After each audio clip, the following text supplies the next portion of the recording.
اعوذ باللہ من الشیطان الرجیم بسم اللہ الرحمن الرحیم۔ دعوت تبلیغ، دعوت اور اس کے فضائل۔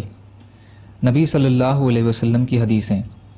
حضرت معاویہ رضی اللہ تعالیٰ عنہ روایت کرتے ہیں کہ رسول اللہ صلی اللہ علیہ وسلم نے ارشاد فرمایا، میں تو اللہ کا پیغام لوگوں تک پہنچانے والا ہوں اور ہدایت تو اللہ ہی دیتے ہیں۔ میں تو مال تقسیم کرنے والا ہوں اور عطا کرنے والے تو اللہ ہی تعالیٰ ہیں۔ طبرانی مجمع الزوائد۔ حضرت ابو ہریرہ رضی اللہ تعالیٰ عنہ فرماتے ہیں کہ رسول اللہ صلی اللہ علیہ وسلم نے اپنے چچا ابو طالب سے ان کی وفات کے وقت ارشاد فرمایا، لا الہ الا اللہ کہہ دیجئے تاکہ میں قیامت کے دن آپ کا گواہ بن جاؤں۔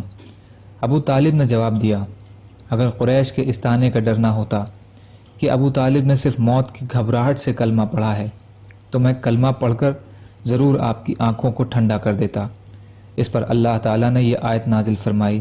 ترجمہ ہے، آپ جس کو چاہیں ہدایت نہیں دے سکتے بلکہ اللہ جس کو چاہے ہدایت دے دیں۔ مسلم شریف۔ حضرت عائشہ رضی اللہ عنہا روایت فرماتی ہیں کہ حضرت ابو بکر رضی اللہ تعالی عنہ جاہلیت کے زمانے میں رسول اللہ صلی اللہ علیہ وسلم کے دوست تھے۔ ایک دن رسول اللہ صلی اللہ علیہ وسلم کی ملاقات کے ارادے سے گھر سے نکلے۔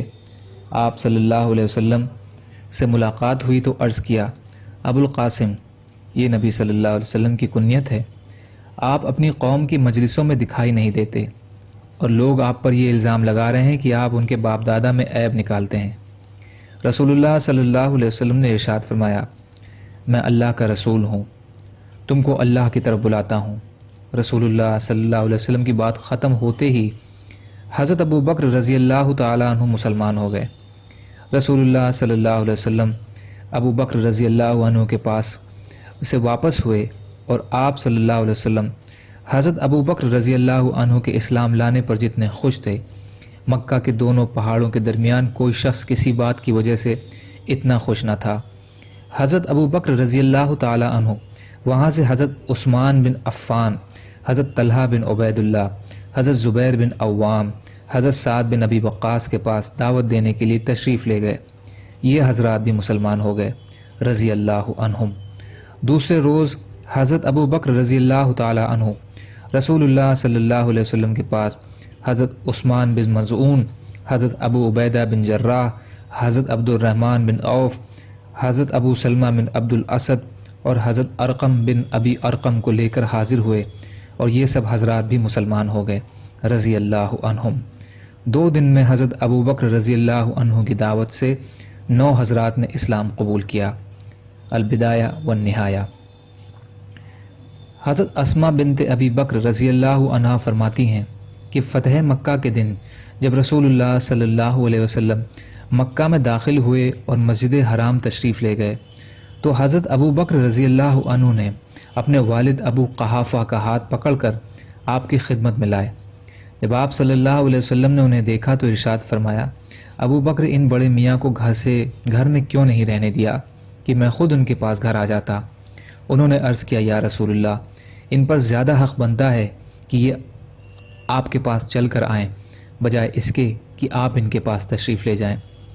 نبی صلی اللہ علیہ وسلم نے ان کو اپنے سامنے بٹھایا اور سینے پر ہاتھ مبارک پھیر کر ارشاد فرمایا، آپ مسلمان ہو جائیے۔ چنانچہ حضرت ابو قحافہ رضی اللہ عنہ مسلمان ہو گئے۔ جب حضرت ابو بکر رضی اللہ عنہ اپنے والد کو رسول اللہ صلی اللہ علیہ وسلم کے پاس لائے تو ان کے سر کے بال سغامہ درخت کی طرح سفید تھے۔ آپ صلی اللہ علیہ وسلم نے ارشاد فرمایا، ان بالوں کی سفیدی کو مہندی وغیرہ لگا کر بدل دو۔ مسند احمد، طبرانی، مجمع الزوائد۔ فائدہ: سغامہ ایک درخت ہے جو برف کے مانند سفید ہوتا ہے۔ حضرت ابن عباس رضی اللہ تعالیٰ عنہ فرماتے ہیں کہ جب اللہ تعالیٰ نے وَأَنذِرْ عَشِيرَتَكَ الْأَقْرَبِينَ یہ آیت نازل فرمائی کہ اور آپ اپنے قریبی رشتہ داروں کو ڈرائیے تو آپ نے صفا پہاڑی پر چڑھ کر زور سے پکارا، یا صباحا، یعنی لوگوں، صبح دشمن حملہ کرنے والا ہے، اس لیے یہاں جمع ہو جاؤ۔ چنانچہ سب لوگ آپ صلی اللہ علیہ وسلم کے پاس جمع ہو گئے۔ کوئی خود آیا، کسی نے اپنا قاصد بھیج دیا، اس کے بعد آپ رسول صلی اللہ علیہ وسلم نے ارشاد فرمایا، بنو عبد المطلب، بنو فہر، بنو کعب، ذرا یہ تو بتاؤ، اگر میں تمہیں خبر دوں کہ اس پہاڑ کے دامن میں گھوڑ سواروں کا ایک لشکر ہے جو تم پر حملہ کرنے والا ہے، کیا تم مجھے سچا مان لو گے؟ سب نے کہا جی ہاں۔ آپ صلی اللہ علیہ وسلم نے ارشاد فرمایا، میں تمہیں ایک سخت عذاب آنے سے پہلے اس سے ڈرانے والا ہوں۔ ابو لہب ملعون بولا، نعوذ باللہ، تو ہمیشہ کے لیے برباد ہو جائے، ہمیں محض اس لیے بلایا تھا۔ اس پر اللہ نے سورت نازل فرمائی جس میں فرمایا کہ ابو لہب کے دونوں ہاتھ ٹوٹ جائیں اور وہ برباد ہو جائے۔ مسند احمد، البدایہ والنہایہ۔ حضرت منیب ازدی رضی اللہ تعالیٰ عنہ فرماتے ہیں کہ میں نے رسول اللہ صلی اللہ علیہ وسلم کو اپنے زمانے جاہلیت میں دیکھا، آپ فرما رہے تھے، لوگوں لا الہ الا اللہ کہو، کامیاب ہو جاؤ گے۔ میں نے دیکھا کہ ان میں سے کوئی تو آپ کے چہرے پر تھوک رہا تھا، اور کوئی آپ پر مٹی ڈال رہا تھا، اور کوئی آپ کو گالیاں دے رہا تھا، اور یوں ہی ہوتا رہا یہاں تک کہ آدھا دن گزر گیا۔ پھر ایک لڑکی پانی کا پیالہ لے کر آئی جس سے آپ نے اپنے چہرے اور دونوں ہاتھوں کو دھویا اور فرمایا، میری بیٹی، نہ تو تم اپنے باپ کے اچانک قتل ہونے سے ڈرو اور نہ کسی قسم کی ذلت کا خوف رکھو۔ میں نے پوچھا، یہ لڑکی کون ہے؟ لوگوں نے بتایا، نبی صلی اللہ علیہ وسلم کی بیٹی حضرت زینب رضی اللہ عنہا ہے، وہ ایک خوبصورت بچی تھیں۔ طبرانی، مجمع الزوائد۔ حضرت محمد بن عثمان اپنے دادا حضرت حوشب رضی اللہ تعالیٰ عنہ سے روایت کرتے ہیں کہ جب اللہ تعالیٰ نے رسول اللہ صلی اللہ علیہ وسلم کو غلبہ دے دیا تو میں نے عبد الشر کے ساتھ آپ کی خدمت میں 40 سواروں کی ایک جماعت بھیجی۔ وہ میرا خط لے کر رسول اللہ صلی اللہ علیہ وسلم کی خدمت میں پہنچے۔ رسول اللہ صلی اللہ علیہ وسلم نے پوچھا، تمہارا نام کیا ہے؟ انہوں نے کہا، میرا نام عبد الشر، اس کا مطلب ہے برائی والا۔ آپ نے ارشاد فرمایا، نہیں بلکہ عبد خیر یعنی بھلائی والا ہو۔ پھر آپ صلی اللہ علیہ وسلم نے انہیں اسلام کی دعوت دی، وہ مسلمان ہو گئے۔ آپ صلی اللہ علیہ وسلم نے ان کو اسلام پر بیعت فرما لیا۔ راوی کہتے ہیں کہ آپ صلی اللہ علیہ وسلم نے خط کا جواب لکھا اور ان کے ہاتھ حوشب کو بھیجا جس میں اسلام قبول کرنے کی دعوت دی۔ حوشب اس خط کو پڑھ کر ایمان لے آئے۔ اصابہ۔ حضرت ابو سعید خدری رضی اللہ تعالیٰ عنہ فرماتے ہیں کہ میں نے رسول اللہ صلی اللہ علیہ وسلم کو یہ ارشاد فرماتے ہوئے سنا، جو شخص تم میں سے کسی برائی کو دیکھے تو اس کو چاہیے کہ اپنے ہاتھ سے بدل دے، اگر ہاتھ سے بدلنے کی طاقت نہ ہو تو زبان سے اس کو بدل دے، اگر اس کی بھی طاقت نہ ہو تو دل سے اسے برا جانے، یعنی اس برائی کا دل میں غم ہو کہ یہ ایمان کا سب سے کمزور درجہ ہے۔ مسلم شریف۔ حضرت نعمان بن بشیر رضی اللہ تعالیٰ عنہ فرماتے ہیں کہ رسول اللہ صلی اللہ علیہ وسلم نے ارشاد فرمایا، اس شخص کی مثال جو اللہ کا فرما بردار ہے اور اس شخص کی جو اللہ کا نافرمان ہے ان لوگوں کی طرح ہے جو ایک بڑی کشتی پر سوار ہوں، قرا سے کشتی کی منزلیں مقرر ہو گئی ہوں کہ بعض لوگ کشتی کے اوپر کے حصے میں ہوں اور بعض لوگ نیچے کے حصے میں ہوں۔ نیچے کی منزل والوں کو جب پانی لینے کی ضرورت ہوتی ہے تو وہ اوپر آتے ہیں اور اوپر کی منزل پر بیٹھنے والوں کے پاس سے گزرتے ہیں۔ انہوں نے سوچا کہ اگر ہم اپنے نیچے کے حصے میں سوراخ کر لیں تاکہ اوپر جانے کی بجائے سوراخ سے پانی لے لیں اور اپنے اوپر والوں کو تکلیف نہ دیں تو کیا ہی اچھا ہو۔ اب اگر اوپر والے نیچے والوں کو ان کے حال پر چھوڑ دیں اور ان کو ان کے اس ارادے سے نہ روکیں اور وہ سوراخ کر لیں تو سب کے سب ہلاک ہو جائیں گے، اور اگر وہ ان کے ہاتھوں کو پکڑ لیں گے اور سوراخ نہیں کرنے دیں گے تو وہ خود بھی اور دوسرے تمام مسافر بھی بچ جائیں گے۔ بخاری۔ فائدہ: اس حدیث میں دنیا کی مثال ایک کشتی سے کی گئی ہے جس میں سوار جماعت ایک دوسرے کی غلطی سے متاثر ہوئے بغیر نہیں رہ سکتی۔ ساری دنیا کے انسان ایک قوم کی طرح ہیں، ایک کشتی میں سوار ہیں۔ اس کشتی میں فرما بردار بھی ہیں اور نافرمان بھی ہیں۔ اگر نافرمانی عام ہوئی تو اس سے صرف وہی طبقہ متاثر نہیں ہوگا جو اس نافرمانی میں مبتلا ہے، بلکہ پوری قوم، پوری دنیا متاثر ہوگی۔ اس لیے انسانی معاشرہ کو تباہی سے بچانے کے لیے یہ ضروری ہے کہ اللہ کی نافرمانیوں کو روکا جائے۔ اگر ایسا نہیں ہوگا تو سارا معاشرہ اللہ کے عذاب میں گرفتار ہو سکتا ہے۔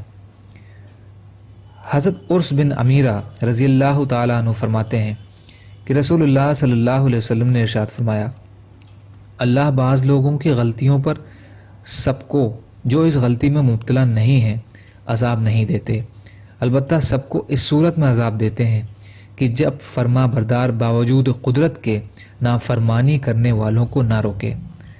طبرانی مجمع الزوائد۔ حضرت ابو بکرہ رضی اللہ تعالیٰ عنہ سے روایت ہے کہ رسول اللہ صلی اللہ علیہ وسلم نے حج کے موقع پر 10 ذی الحجہ کو منی میں خطبہ کے آخر میں ارشاد فرمایا، کیا میں نے تمہیں اللہ کے احکام نہیں پہنچا دیے؟ صحابہ رضی اللہ عنہ فرماتے ہیں ہم نے عرض کیا جی ہاں آپ نے پہنچا دیے۔ پھر آپ صلی اللہ علیہ وسلم نے ارشاد فرمایا، جو لوگ یہاں موجود ہیں وہ ان لوگوں تک پہنچا دے جو یہاں موجود نہیں ہیں، اس لیے کہ کبھی کبھی دین کی باتیں جس کو پہنچائی جائیں وہ پہنچانے والے سے زیادہ یاد رکھنے والا ہوتا ہے۔ بخاری۔ فائدہ، اس حدیث شریف میں اس بات کی تاکید فرمائی گئی ہے کہ اللہ اور ان کے رسول صلی اللہ علیہ وسلم کی جو بات سنی جائے اسے سننے والا اپنی ذات تک محدود نہ رکھے بلکہ اسے دوسروں تک پہنچائے۔ ممکن ہے کہ وہ لوگ جو اسے زیادہ یاد رکھنے والے ہوں گے۔ فتح الباری۔ حضرت حذیفہ بن یمان رضی اللہ تعالیٰ عنہ فرماتے ہیں کہ رسول اللہ صلی اللہ علیہ وسلم نے فرمایا، قسم ہے اس ذات کی جس کے قبضے میں میری جان ہے، تم ضرور امر بالمعروف اور نہی عن المنکر کرتے رہو، ورنہ اللہ ان قریب تم پر اپنا عذاب بھیج دیں گے، پھر تم دعا بھی کرو گے تو اللہ تمہاری دعا قبول نہیں کریں گے۔ ترمذی۔ حضرت زینب بنت جہش رضی اللہ عنہا فرماتی ہیں کہ میں نے رسول اللہ صلی اللہ علیہ وسلم سے پوچھا، یا رسول اللہ، کیا ہم لوگ ایسی حالت میں بھی ہلاک ہو جائیں گے جبکہ ہم میں نیک لوگ بھی ہوں؟ آپ صلی اللہ علیہ وسلم نے ارشاد فرمایا، ہاں، جب برائی عام ہو جائے۔ بخاری۔ حضرت انس رضی اللہ تعالیٰ عنہ فرماتے ہیں کہ ایک یہودی لڑکا رسول اللہ صلی اللہ علیہ وسلم کی خدمت کیا کرتا تھا، وہ بیمار ہو گیا تو رسول اللہ صلی اللہ علیہ وسلم اس کی بیمار پرسی کے لیے تشریف لے گئے۔ آپ صلی اللہ علیہ وسلم اس کے سرہانے بیٹھ گئے اور فرمایا کہ مسلمان ہو جاؤ۔ اس نے اپنے باپ کو دیکھا جو وہیں تھے، انہوں نے کہا ابو القاسم کی بات مان لو صلی اللہ علیہ وسلم۔ چنانچہ وہ لڑکا مسلمان ہو گیا۔ جب رسول اللہ صلی اللہ علیہ وسلم باہر تشریف لائے تو آپ صلی اللہ علیہ وسلم فرما رہے تھے کہ تمام تعریفیں اللہ کے لیے ہیں جنہوں نے اس لڑکے کو جہنم کی آگ سے بچا لیا۔ بخاری۔ حضرت سہل بن سعد رضی اللہ تعالیٰ عنہ فرماتے ہیں کہ رسول اللہ صلی اللہ علیہ وسلم نے ارشاد فرمایا، یہ دین نعمتوں کے خزانے ہیں، ان نعمتوں کے خزانوں کے لیے کنجیاں ہیں، خوشخبری ہو اس بندے کے لیے جس کو اللہ تعالیٰ بھلائی کی چابی اور برائی کا تالا بنا دیں، یعنی ہدایت کا ذریعہ بنا دیں، اور تباہی ہے اس بندے کے لیے جس کو اللہ برائی کی چابی اور بھلائی کا تالا بنا دیں، یعنی گمراہی کا ذریعہ بنا دیں۔ ابن ماجہ۔ حضرت جریر رضی اللہ تعالیٰ عنہ فرماتے ہیں کہ ایک مرتبہ میں نے آپ صلی اللہ علیہ وسلم سے شکایت کی کہ میں گھوڑے کی سواری اچھی طرح نہیں کر پاتا، تو آپ صلی اللہ علیہ وسلم نے میرے سینے پر ہاتھ مار کر دعا دی، اے اللہ اسے اچھا گھڑ سوار بنا دیجئے اور خود سیدھے راستے پر چلتے ہوئے دوسروں کو بھی سیدھا راستہ بتانے والا بنا دیجئے۔ بخاری۔ حضرت ابو سعید رضی اللہ تعالیٰ عنہ روایت کرتے ہیں کہ رسول اللہ صلی اللہ علیہ وسلم نے ارشاد فرمایا، تم میں سے کوئی اپنے آپ کو گھٹیا نہ سمجھے۔ صحابہ نے عرض کیا، اپنے آپ کو گھٹیا سمجھنے سے کیا مطلب ہے؟ ارشاد فرمایا، کوئی ایسی بات دیکھے جس کی اصلاح کی ذمہ داری اللہ کی طرف سے اس پر ہو، لیکن یہ اس معاملے میں کچھ نہ بولے، تو اللہ اسے قیامت کے دن فرمائیں گے کہ تمہیں کس چیز نے فلاں فلاں معاملے میں بات کرنے سے روکا تھا؟ وہ عرض کرے گا، لوگوں کے ڈر کی وجہ سے نہیں بولا تھا کہ وہ مجھے تکلیف پہنچائیں گے۔ اللہ ارشاد فرمائیں گے کہ میں اس بات کو زیادہ حقدار تھا کہ تم مجھی سے ڈرتے۔ ابن ماجہ۔ فائدہ، اللہ تعالیٰ کی طرف سے برائی کو روکنے کی جو ذمہ داری ڈالی گئی ہے، لوگوں کے ڈر کی وجہ سے اس ذمہ داری کو پورا نہ کرنا اپنوں کو گھٹیا سمجھنا ہے۔ حضرت عبداللہ بن مسعود رضی اللہ تعالیٰ عنہ روایت کرتے ہیں کہ رسول اللہ صلی اللہ علیہ وسلم نے ارشاد فرمایا، بنی اسرائیل میں سب سے پہلی کمی یہ پیدا ہوئی کہ جب ایک شخص کسی دوسرے سے ملتا اور اس سے کہتا فلانے اللہ سے ڈرو، جو کام تم کر رہے ہو اسے چھوڑ دو اس لیے کہ وہ کام تمہارے لیے جائز نہیں، پھر دوسرے دن اس سے ملتا تو اس کو نہ ماننے پر بھی اپنے تعلقات کی وجہ سے اس کے ساتھ کھانے پینے میں اٹھنے بیٹھنے میں ویسا ہی معاملہ کرتا جیسا کہ پہلے کرتا تھا۔ جب عام طور پر ایسا ہونے لگا اور امر بالمعروف اور نہی عن المنکر کرنا چھوڑ دیا تو اللہ نے فرما برداروں کے دل نافرمانوں کی طرح سخت کر دیے۔ رسول اللہ صلی اللہ علیہ وسلم نے یہ آیت پڑھی کہ پہلی 2 آیتوں کا ترجمہ یہ ہے کہ بنی اسرائیل پر حضرت داؤد اور حضرت عیسیٰ علیہ السلام کی زبانی لعنت کی گئی، یہ اس وجہ سے کہ انہوں نے نافرمانی کی اور حد سے نکل جاتے تھے، جس برائی میں مبتلا تھے اس سے ایک دوسرے کو منع نہیں کرتے تھے۔ واقعی ان کا یہ کام بے شک بہت برا تھا۔ اس کے بعد رسول اللہ صلی اللہ علیہ وسلم نے بڑی تاکید سے یہ حکم فرمایا کہ تم ضرور نیکی کا حکم کرو اور برائی سے روکو، ظالم کو ظلم سے روکتے رہو اور اس کو حق بات کی طرف کھینچ کر لاتے رہو اور اسے حق پر روکے رکھو۔ ابو داؤد۔ حضرت ابو بکر صدیق رضی اللہ تعالیٰ عنہ نے فرمایا، لوگوں تم یہ آیت پیش کرتے ہو کہ اے ایمان والو اپنی فکر کرو جب تم سیدھی راہ پر چل رہے ہو، تو جو شخص گمراہ ہے اس سے تمہارا کوئی نقصان نہیں۔ اور میں نے نبی صلی اللہ علیہ وسلم کو یہ ارشاد فرماتے ہوئے سنا کہ جب لوگ ظالم کو ظلم کرتے ہوئے دیکھیں اور اسے ظلم سے نہ روکیں تو وہ وقت دور نہیں کہ اللہ ان سب کو اپنے عمومی عذاب میں مبتلا فرما دیں۔ ترمذی۔ فائدہ: حضرت ابو بکر صدیق رضی اللہ تعالیٰ عنہ کا مطلب یہ تھا کہ تم آیت کا مفہوم یہ سمجھتے ہو کہ جب انسان خود ہدایت پر ہو تو اس کے لیے امر بالمعروف اور نہی عن المنکر کرنا ضروری نہیں، کیونکہ دوسروں کے بارے میں اس سے پوچھ گچھ نہیں ہوگی۔ ابو بکر صدیق رضی اللہ عنہ نے حدیث بیان فرما کر آیت کے اس غلط مفہوم کی تردید فرمائی، جس سے یہ واضح ہوا کہ حتی الامکان برائی سے روکنا امت کی ذمہ داری ہے اور ہر فرد کا کام ہے۔ آیت کا صحیح مفہوم یہ ہے کہ اے ایمان والوں اپنی اصلاح کی فکر کرو، تمہارا دین کے راستے پر چلنا اس طرح ہو کہ اپنا بھی اصلاح کر رہے ہو اور دوسروں کی بھی اصلاح کی کوشش کر رہے ہو۔ پھر اگر کوئی شخص تمہاری اصلاح کی کوشش کے باوجود بھی گمراہ رہے تو اس کے گمراہ رہنے سے تمہارا کوئی نقصان نہیں۔ بیان القرآن۔ حضرت حذیفہ رضی اللہ تعالیٰ عنہ فرماتے ہیں کہ میں نے نبی صلی اللہ علیہ وسلم کو یہ ارشاد فرماتے ہوئے سنا، لوگوں کے دلوں میں ایسے آگے پیچھے فتنے آئیں گے جس طرح چٹائی کے تنکے آگے پیچھے ایک دوسرے سے جڑے ہوتے ہیں، لہٰذا جو دل ان فتنوں میں سے کسی ایک فتنے کو قبول کر لے گا تو اس دل میں ایک سیاہ نقطہ لگ جائے گا، اور جو دل اس کو قبول نہیں کرے گا اس دل میں ایک سفید نشان لگ جائے گا، یہاں تک کہ دل 2 قسم کے ہو جائیں گے، ایک سفید سنگ مرمر کی طرح جس کی کوئی فتنہ نقصان نہیں پہنچا سکے گا جب تک زمین و آسمان قائم ہے، یعنی جس طرح سنگ مرمر پر اس کے چکنے ہونے کی وجہ سے کوئی چیز نہیں ٹھہر سکتی، اسی طرح اس کے دل میں ایمان کے مضبوط ہونے کی وجہ سے کوئی فتنہ اثر انداز نہیں ہوگا۔ دوسری قسم کا دل کالا خاکی رنگ کے الٹے پیالے کی طرح ہوگا، یعنی گناہوں کی کثرت سے دل سیاہ ہو جائے گا، اور جس طرح الٹے پیالے میں کوئی چیز باقی نہیں رہتی اسی طرح اس دل میں گناہوں کی نفرت اور ایمان کا نور باقی نہیں رہے گا، جس کی وجہ سے جو نہ نیکی کو نیکی اور نہ برائی کو برائی سمجھے گا، صرف اپنی خواہشات پر عمل کرے گا جو اس کے دل میں رچ بس گئی ہوں گی۔ مسلم شریف۔ حضرت ابو امیہ شعبانی رضی اللہ تعالیٰ عنہ فرماتے ہیں کہ میں نے ابو سالبہ خشنی رضی اللہ تعالیٰ عنہ سے پوچھا کہ آپ اللہ تعالیٰ کے ارشاد تم اپنی فکر کرو کے بارے میں کیا فرماتے ہیں؟